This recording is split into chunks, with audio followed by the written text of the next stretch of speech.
magdagdag po tayo ng kunti nating binahagi kaninang umaga, kasi ito po yung kaninang umaga. Ngayon po itong araw na to kaninang umaga, ito po yung revelation dumating, ang unang verse 1, Revelation verse 1 to 1. Basahin po natin ito. Ang sulat na ito ay tungkol sa mga bagay na inahayag ni Jesucristo na mangyayari sa lalong madaling panahon. Ibinigay ito ng Diyos kay Kristo upang maihayag naman sa mga naglilingkod sa Diyos. Kaya inihayag ito ni Kristo sa lingkod niyang si Juan sa pamagitan ng anghel na kanyang isinugo, ako si Juan. Diba? Yun ang maliwanag na sinasabi dito sa unang Revelation. Revelation 1 verse 1. So basahin natin dito sa Revelation 1 to 3. Revelation 1 verse 2, 3. Basahin natin. Ang pinapatutuhanan ko ang lahat nang nakita ko tungkol sa inahayag ng Diyos at sa katotohanang itinuro ni Jesucristo. Mapalad ang bumabasa at ng mga nakikinig sa sulat na ito kung itinutupad nila ang nakasulat dito, sapagkat ang mga sinasabi rito ay malapit na mangyayari. So, ito na nga yun. Ito na yung revelation na pinabigay sa akin kanina umaga. Ito po yung lesson kaninang umaga sa ating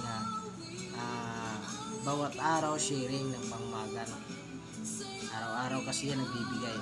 Kaya ito ang binigay sa akin kanina. Kapag pagkita ko, may dumating na lang na parang message.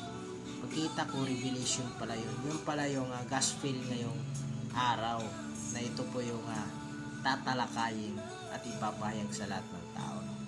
Kaya ito po yung ginagawa ko, binasa ko po at binidyohan ko para malaman nyo po, at ito po ay para sa inyo, hindi po ito ay para sa akin lamang. Kasi ayaw ko naman talaga na ang aking nalalaman, ako lang nakakalam. Kaya ayaw ko po yun.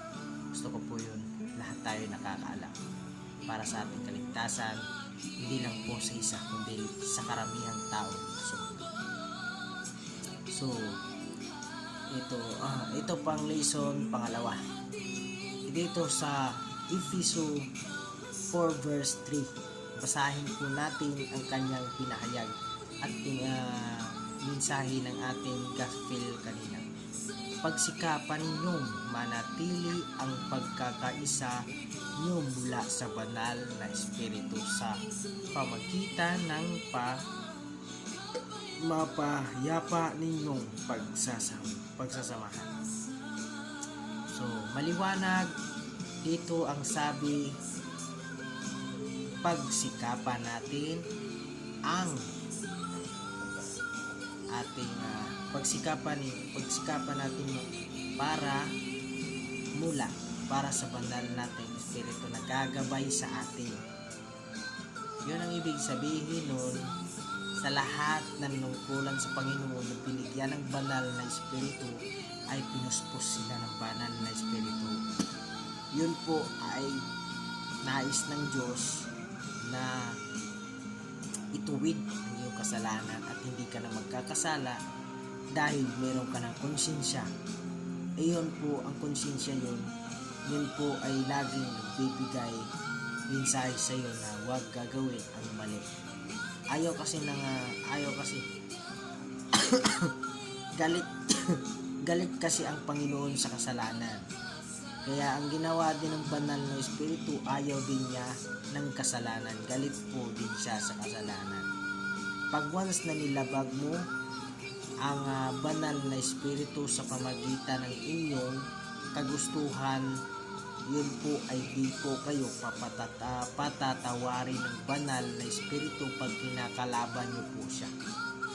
Yun po ang isa doon na kailangan natin ang banal na espiritu ay ating susundin sa lahat ng ating gawa dito sa mundo. Kasi alam naman natin lahat mga kapatid, itong banal na espiritu ay hindi po ito nagbibigay ng kasamaan. Ito po yung nagbibigay ng paliwanag sa ating mga kasalanan, sapagkat hindi po yung nais ng ating Panginoon. Gusto po niya na ituwid ang ating mga kasalanan, no? So yun lang, no? Kasi maganda talaga ang buhay natin pag nandito tayo sa ating Panginoon Hesus. Nananalangin tayo sa Kanya bilang mga alagad niya dito sa mundong ito na magbibigay buhay at magbibigay alam sa lahat ng tao.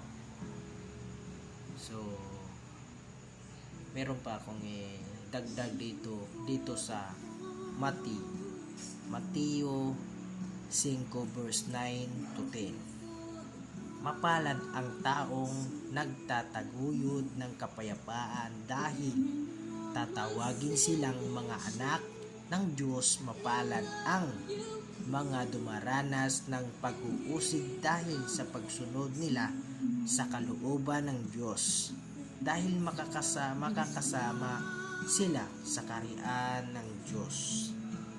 So yun na nga, no, ang sabi dito ng ating Panginoon, kahit inuusig, kahit sinasaktan na tayo, kahit anong ginagawa sa atin ng masakit, pero laban pa rin tayo para sa ating Panginoong Hesus.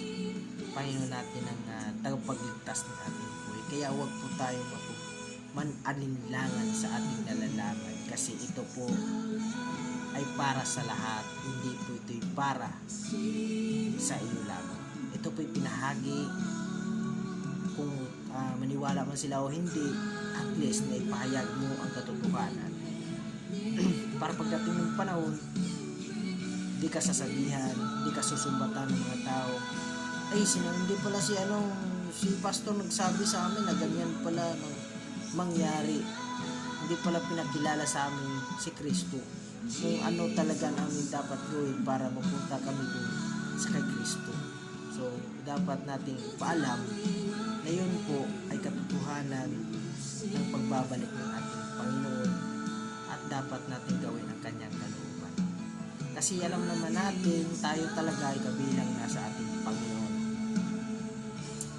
Ito nga sabi dito, mapalad ang mga dumaranas ng pag-uusig dahil sa pagsunod nila sa kalooban ng Diyos, dahil makakasama sila sa kaharian ng Diyos. So maliwanag mga kapatid. Kaya nagpapasalamat ako sa inyo sa inyong pagpapanood. Idadalangin ko sa inyo at lagi ako nagpipray sa inyong lahat. At hindi ko ito ipag-promise sa inyo, basta importante na kapag pray ako sa inyong lahat. Wala po akong pinipiling iba sa buong daigdig ng mundo po ito. Sa lahat ng tao dito sa mundo, ipag-pray ko po para sa inyong lahat. So hanggang sorry po.